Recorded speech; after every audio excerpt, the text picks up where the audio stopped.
Today's class will proceed with our last exercise of this chapter, that is miscellaneous exercise। और miscellaneous exercise जो है इस chapter की सबसे इंपॉर्टेंट एक्सरसाइज है, सारे ही क्वेश्चन इसके इंपॉर्टेंट है।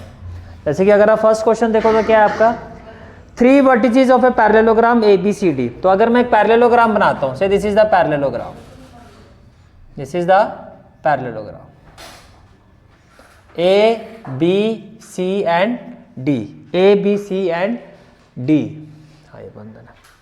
अब जो वर्टेक्स है आपका,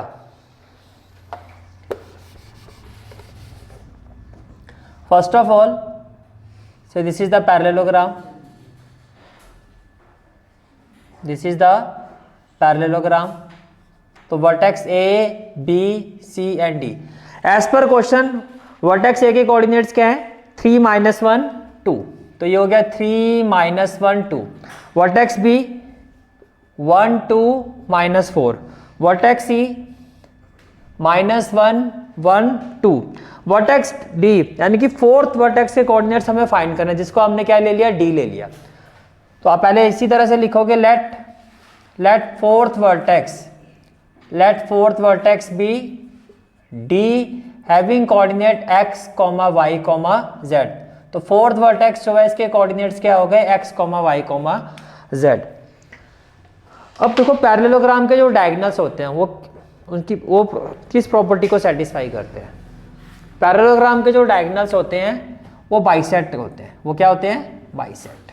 तो जैसे कि मैं डायगोनल्स बना रहा हूँ, let us say this diagonals are intersecting at point O, ठीक है। As diagonals of parallelogram, bisect each other, as diagonals of parallelogram bisect each other, diagonals होते हैं bisect करते हैं। तो can I say that therefore O is the, तो bisect का मतलब यही हुआ ना कि OA जो है वो किसके इक्वल होगा, OC के, और इसी तरह से जो OD है वो किसके इक्वल होगा, OB के। तो इसका मतलब जो है O जो है वो AC का भी मिड पॉइंट है और BD का भी मिड पॉइंट है। तो O is the mid point of, O किस किस का मिड पॉइंट होगा, O is the mid point of AC as well as BD। तो O जो है आपका वो AC का भी मिड पॉइंट होगा और BD का भी होगा। कितनी बात समझ में आ रही है, ठीक है। अब देखो which implies coordinates of O, coordinates of O by midpoint formula, अब इसमें दो केसेस है। Case one when O is the midpoint of what, AC। in that case O के कोऑर्डिनेट्स क्या होंगे, x1 + x2 by 2। तो 3 - 1 कितना हो जाएगा, 3 - 1/2, y1 + y2 तो -1 + 1/2, z1 + z2 2 + 2/2। कोई डाउट है तो बताओ। अगर वो AC का मिड पॉइंट है, तो क्या होगा, x1 + x2 3 - 1/2, y1 + y2 by 2, z1 + z2 by 2। यही पढ़ा था आपने, बस बाई x और y के साथ क्या आ गया, z आ गया। फॉर्मूला तो सेम ही है आपका, ठीक है। तो इसके हिसाब से अगर आप चलते तो O के कोऑर्डिनेट्स क्या होंगे बताओ। ये क्या हो जाएगा, 2/2 क्या हो जाएगा 1, ये हो जाएगा 0 और ये हो जाएगा 2। ये क्लियर हो गया। केस टू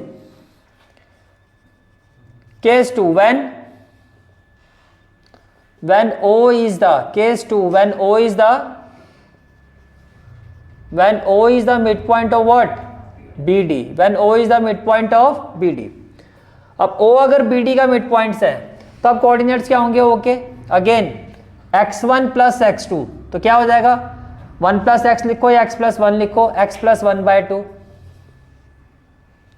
y + 2/2 प्लस कर रहे हो आप, और z -4/2 तो क्या हो जाएगा, z -4/2। क्या तुम्हें समझ में आ गई, ठीक है। ठीक है, अब कैन आई से दैट भैया पॉइंट तो सेम ही है, पॉइंट तो सेम ही है, तो कोऑर्डिनेट्स भी सेम होने चाहिए फिर, ठीक है। Now x plus 1/2 comma y plus 2/2 comma z minus 4/2 should be equal to 1, 0, 2। ये बात समझ में आ रही है, ठीक है। तो x किस, ये वाला पॉइंट किसके इक्वल होगा, 1 के, which implies x plus 1/2 should be equal to 1। तो x प्लस 1 इक्वल टू क्या होगा, 2, तो x की वैल्यू क्या, 1, x की वैल्यू क्या, 1। क्या इतनी बात समझ में आ रही है, ठीक है। उसके बाद देखो y प्लस 2/2 ये किसके इक्वल होगा, 0 के, तो 2 इंटू 0 0, तो y की वैल्यू क्या, तो y की वैल्यू क्या, -2। ये भी क्लियर हो गया, ठीक है। और इसी तरह से ये किसके इक्वल होगा, and z minus 4/2 equal to 2, तो z माइनस 4 इक्वल टू 4, तो z इक्वल टू क्या होगा, -4 + 4 दैट इज 8, दैट इज 8। इसका मतलब therefore coordinates of point O, x क्या हो जाएगा 1, y क्या हो जाएगा -2 और z क्या हो जाएगा 8। And this is the final answer of this question, this is the final answer of this question. Note point A।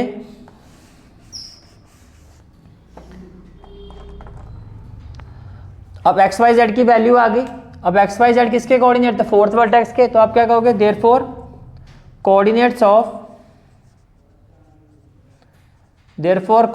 Of fourth vertex, coordinates of fourth vertex B क्या था, D, इसके कोऑर्डिनेट्स क्या थे, x y z, that is, तो x की जगह क्या आ जाएगा 1, y की जगह -2 और z की जगह 8, तो 1 -2 8, and this is the final answer of this question, ठीक है।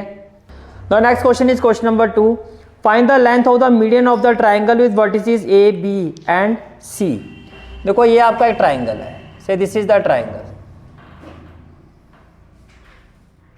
And say this is vertex A, this is vertex P and this is vertex C। Vertex A के कोऑर्डिनेट्स क्या है, 0 0 6, वर्टेक्स B 0 4 0 और वर्टेक्स C 6 0 0। आपको कहा जा रहा है length of median, length of median. देखो वर्टेक्स A से जो मीडियन है, वर्टेक्स A से जो मीडियन है वो मान लेते हैं वो क्या है, L AL। वर्टेक्स B से जो मीडियन है मान लेते हैं वो क्या होगा, BM। और वर्टेक्स C से जो मीडियन है, वर्टेक्स C से जो मीडियन है वो क्या हो गया, CN। अब मीडियन क्या होता है, मीडियन का मतलब अगर AL एक मीडियन है तो BL जो है वो LC के इक्वल होगा। मीडियन का मतलब वो जिस बेस पर है उस बेस को बाइसेक्ट कर रहा है। अगर BM मीडियन है तो क्या होगा, CM जो है वो MA के इक्वल होगा। और अगर CN मीडियन है तो क्या होगा, जो BN है वो NA के इक्वल होगा। इसका मतलब ये हुआ कि ये LB मिड पॉइंट है, ये MB क्या है, मिड पॉइंट, और NB क्या है, मिड पॉइंट। अब थोड़ा सा लॉजिक लगाओ, अगर ये मिड पॉइंट फॉर्मूले से मेरे पास इसके कोऑर्डिनेट्स आ जाएंगे तो मैं इसकी लेंथ निकाल सकता हूँ, कैसे, डिस्टेंस फॉर्मूले से। तो सबसे पहला काम क्या करना है, इनका mid point by using mid point formula, by using mid point, by using mid point, by using midpoint formula, by using midpoint formula, coordinate of, by using midpoint formula, coordinate of L क्या होने चाहिए, x1 + x2/2, 0 + 6/2, 4 + 0/2 और 0 + 0/2। तो कहना है that जो L के coordinates होंगे वो क्या होंगे, 3, 2, 0। कोई डाउट, क्लियर है यहाँ तक, ठीक है। इसी तरह से coordinate of M, coordinate of m, ये क्या होगा x1 plus x2 by two, तो 0 plus 6 by two, y1 plus y2 by two, 0 plus 0 by two, y1 plus y2 by two, 6 plus 0 by two. को डाउट है तो बताओ। तो that is coordinate of m क्या हो जाएंगे 6 बाई टू 3 0 3। को डाउट। इसी तरह से coordinate of n, coordinate of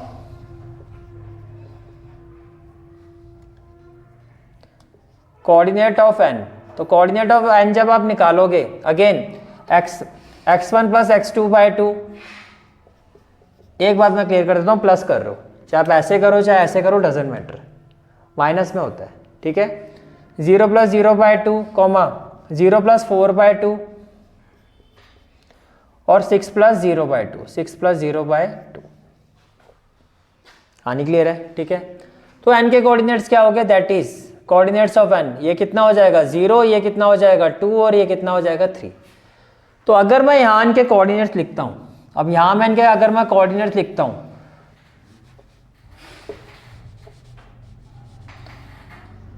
तो मुझे बताओ l के कोऑर्डिनेट्स क्या हैं 3, 2, 0। m के कोऑर्डिनेट्स क्या है 3, 0, 3 और n के क्या है 0, 2 और 3। ये बात समझ में आ रही है, ठीक है। तो पहले आपको मैं लेंथ निकाल रहा हूं किसकी, AL की। तो AL में A के कोऑर्डिनेट 0, 0, 6 हो गया और L के कोऑर्डिनेट्स क्या है 3, 2, 0। तो देखो now by using distance formula, by using distance formula, length of median, by using distance formula length of median AL, x2 minus x1 3 minus 0 whole square plus y2 minus y1 2 minus 0 whole square plus z2 minus z1 0 minus 6 whole square होगा या नहीं होगा, होगा, ठीक है। तो 3 का square क्या 9, 2 का स्क्वायर 4 और माइनस 6 का स्क्वायर 36, 36 प्लस 4 40 और 49, रूट 49 का मतलब ये लेंथ हो जाएगी 7 यूनिट। ये लेंथ कितनी हो जाएगी 7 यूनिट। कोई डाउट है तो बताओ।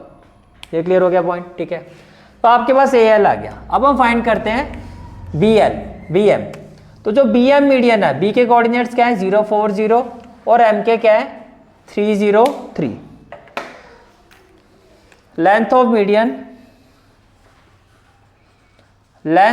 Median which one BM, length of median BM will be equal to, देखो x2 minus x1 3 minus 0 whole square plus y2 minus y1 0 minus 4 whole square plus z2 minus z1 3 minus 0 whole square, 3 minus 0 whole square. Clear है। 3 का square 9, 4 का square 16, 3 का square 9, 9 और 9 कितना होता है 18, 18 और 16 कितना हो जाएगा 8 और 6 14 और रूट 34 कितना हो जाएगा रूट 34। तो इसका तो स्क्वायर रूट नहीं होगा क्योंकि 2 इंटू 17 होगा, पेयर नहीं बनेगा, तो इसको यहीं छोड़ देते हैं। Root 34 unit, root 34 unit. कोई डाउट है तो बताओ। क्लियर है यहाँ तक, ठीक है। इसी तरह से अब आ जाओ length of median CN, length of median CN, length of median CN। तो देखो length of median CN, length of median CN 0 minus 6, तो क्या हो जाएगा 0 minus 6 whole square plus 2 minus 0, तो क्या हो जाएगा 2 माइनस 0 होल स्क्वायर। ये n का कोऑर्डिनेट 2 ही था ना, हाँ 2, ये 2 है और 3 plus 3 minus 0 whole square, 3 minus 0 whole square. इतनी बात समझ में आ रही है, ठीक है। और 6 का स्क्वायर क्या होगा 36, 2 का स्क्वायर 4, 3 का स्क्वायर 9, ये भी √49, और ये कितना हो जाएगा 7 यूनिट। तो इसका मतलब एक मीडियन की लेंथ आएगी 7 यूनिट, एक आएगी √34 यूनिट, और जो थर्ड मीडियन है उसकी लेंथ कितनी होगी 7 यूनिट, अगर कोऑर्डिनेट्स ये हैं तो। Is it clear? ठीक है। Next question is question number 3, if the origin is the centroid of the triangle PQR। देखो ट्राइंगल है आपका PQR,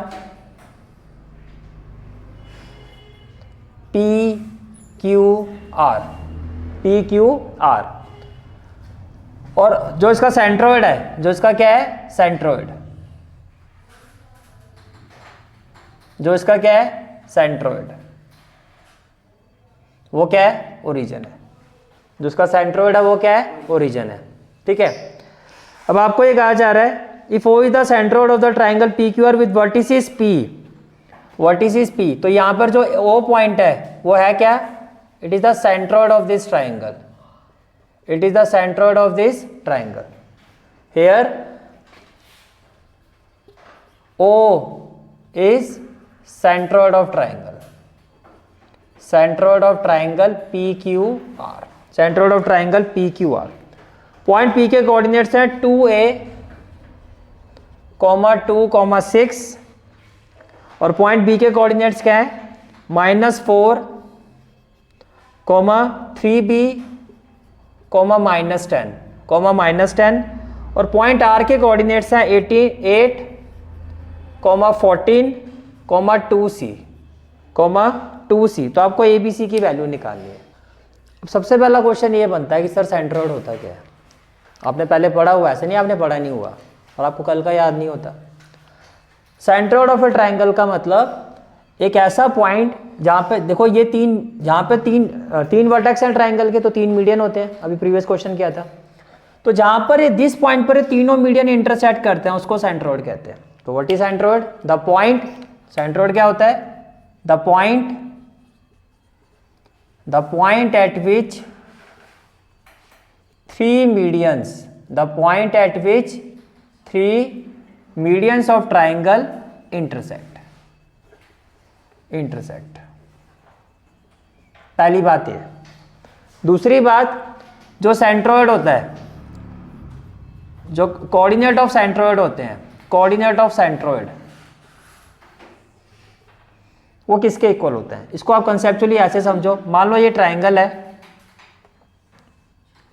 जिसमें जो वर्टेक्स ए है इसके कोऑर्डिनेट्स क्या है x1, y1, z1, और जो वर्टेक्स b है इसके कोऑर्डिनेट्स क्या है x2, y2, z2, और जो वर्टेक्स c है इसके कोऑर्डिनेट्स क्या है x3, y3 और z3। तो a से आपने एक मीडियन ड्रॉ किया से AL, B से आपने एक मीडियन ड्रॉ किया से BM, और C से आपने एक मीडियन ड्रॉ किया से CN। ठीक है। नो, जनरली जो इसका सेंट्रोइड का जो सिंबल होता है वो हम लेते हैं G। क्या लेते हैं? G। तो मैंने कहा कोऑर्डिनेट ऑफ सेंट्रोइड, यानी कि यहाँ मैं बात कर रहा हूँ G, वो किसके इक्वल होता है? इन दिस केस ये किसके इक्वल होता है? x1 plus x2 plus x3 by 3, y1 plus y2 plus y3 by 3 and z1 plus z2 plus z3 by 3। ठीक है। जब हम एक्स्ट्रा क्वेश्चंस करेंगे तो वहाँ एक कंसेप्ट की और ज़रूरत पड़ेगी, वो भी आपको बता देता हूँ। ये P से स्टार्ट हुआ है मीडियन, ठीक है, ये A से स्टार्ट हुआ है, तो जो सेंट्रोइड होता है वो मीडियन को 2:1 में डिवाइड करता है, यानी कि वर्टेक्स वाली साइड से कितना हो जाएगा 2 और ये 1। तो किस रेशियो में डिवाइड करता है? 2:1 में। किस रेशियो में डिवाइड करता है? यानी कि सेंट्रोइड जो होता है मीडियन को 2:1 में, मतलब वर्टेक्स से शुरू करोगे 2 और 1।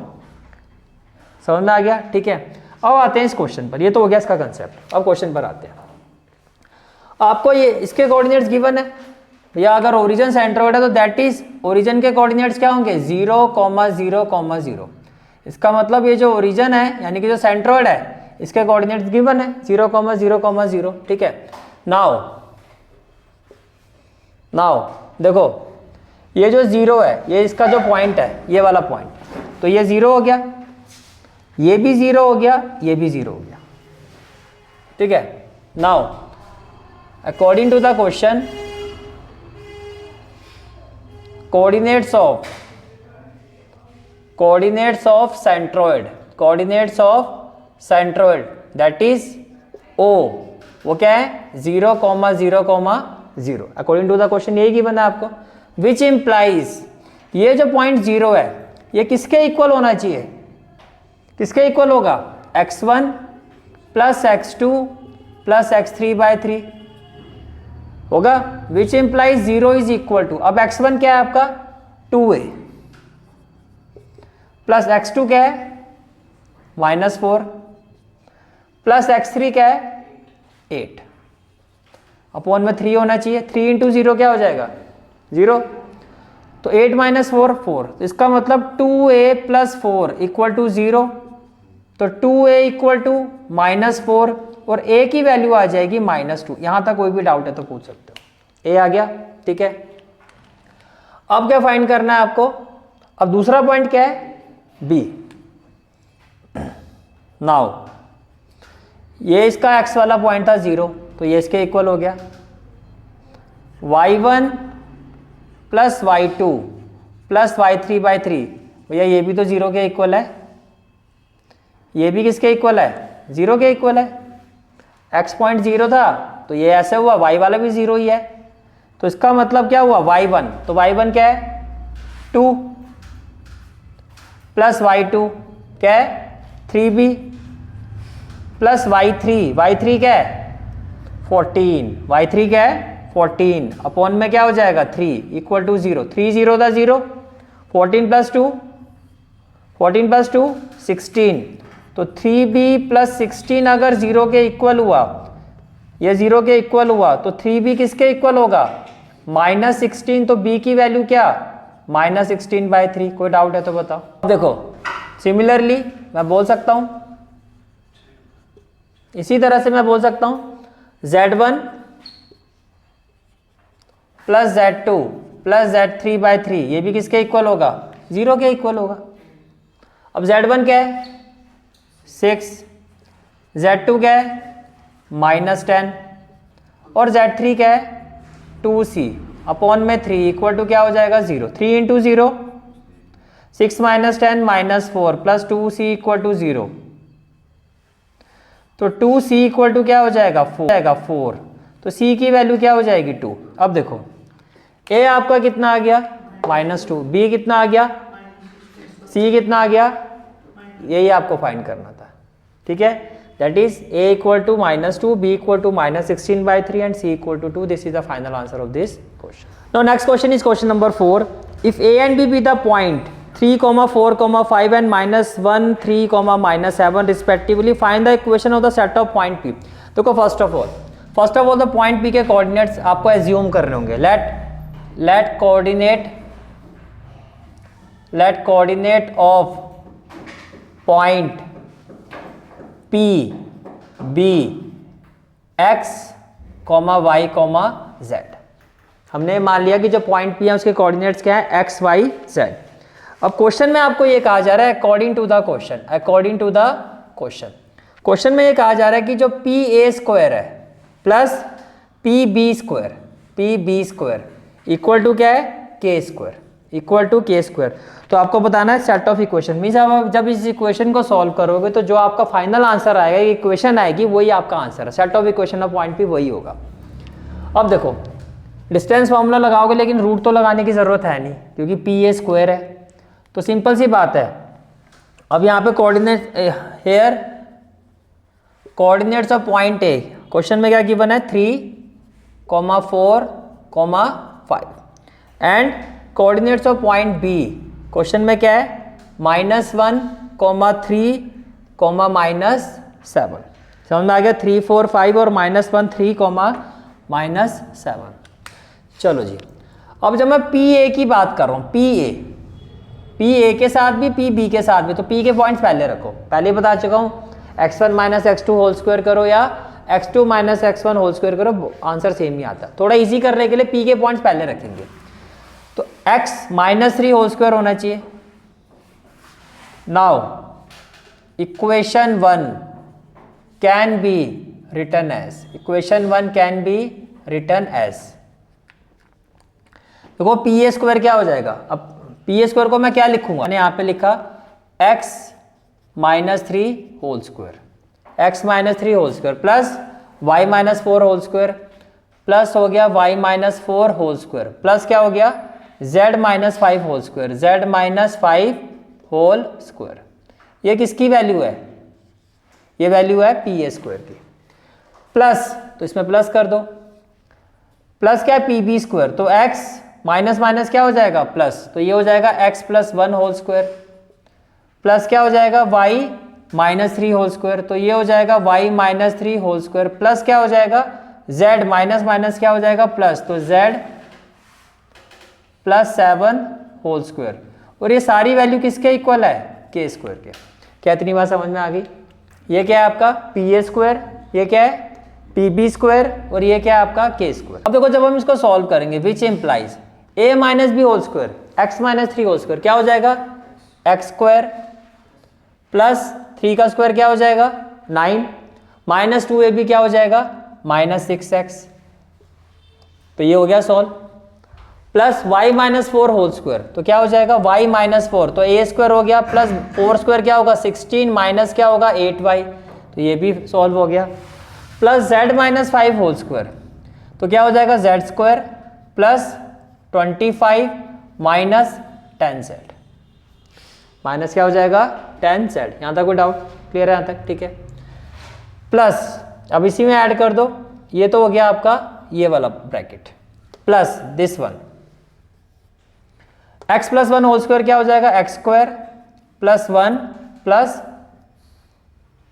2x, y minus 3 whole square क्या हो जाएगा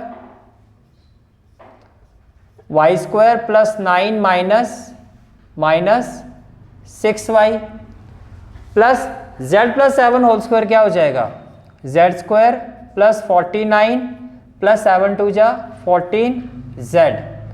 और ये सारी वैल्यू किसके इक्वल हो जाएगी आपकी के स्क्वायर के इक्वल हो जाएगी। ये सारी वैल्यू किसके इक्वल हो जाएगी आपकी के स्क्वायर के इक्वल हो जाएगी। क्या इतनी बात समझ में आ रही है आपको, क्लियर है यहाँ तक, ठीक है। अब ध्यान से देखो विच इम्प्लाइज एक्स स्क्वायर, अब देखो ये एक्स स्क्वायर है और ये भी एक्स स्क्वायर है, तो पहले इसको पूरे को ओपन करते हैं। ये हो जाएगा एक्स स्क्वायर प्लस में क्या हो जाएगा एक्स स्क्वायर, सारी टर्म्स एक साथ लाइक टर्म्स को कलेक्ट कर लो।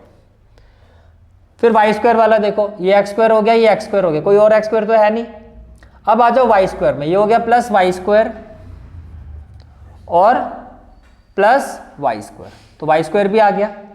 अब जेड स्क्वायर वाला देखो ये हो गया plus Z square plus Z square, तो plus Z square plus Z square हो गया X square Y square Z. अब आ जाओ एक्स पर माइनस 6x, तो आपने लिखा माइनस 6x प्लस 2x, तो ये भी हो गया।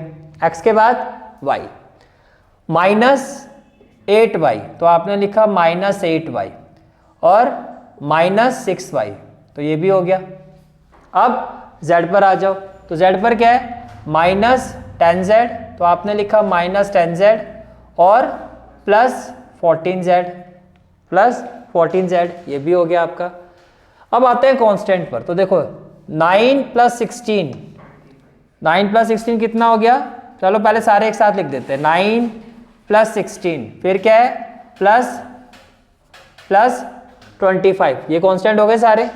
यहाँ पर क्या है प्लस 1 प्लस 9 प्लस 49, क्या हमने सारी टर्म्स कवर कर दी प्रॉपर ऑर्डर से, एक्स स्क्वायर फिर वाई स्क्वायर फिर Z square X Y Z और फिर सारे कांस्टेंट। अब देखो जी X square plus X square क्या होगा 2x स्क्वायर, तो ये हो गया आपका 2x स्क्वायर, तो ये खत्म।